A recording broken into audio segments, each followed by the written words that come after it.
Match শেষ হওয়ার পর মিশর শিবিরে নেমে আসে চরম হতাশা। দলের খেলোয়াড় ও কোচিং স্টাফের দাবি, গুরুত্বপূর্ণ কয়েকটি রেফারিং সিদ্ধান্ত তাদের বিপক্ষে গেছে।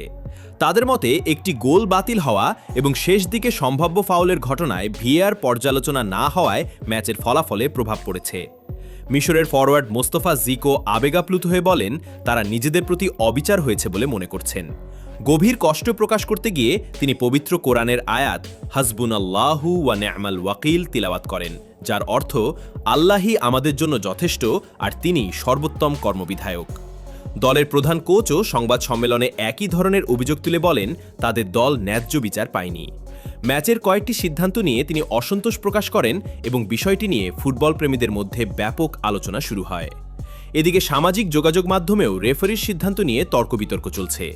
কেউ মনে করছেন সিদ্ধান্তগুলো বিতর্কিত ছিল, আবার অন্যদের মতে রেফারি নিয়ম অনুযায়ী দায়িত্ব পালন করেছেন।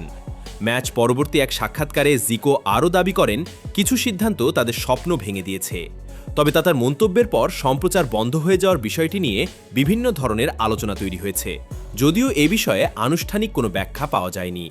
আপনার মতে ম্যাচের রেফারিং কি সত্যিই ফলাফলে বড় প্রভাব ফেলেছে, নাকি সব সিদ্ধান্তই ফুটবলের নিয়ম অনুযায়ী ছিল?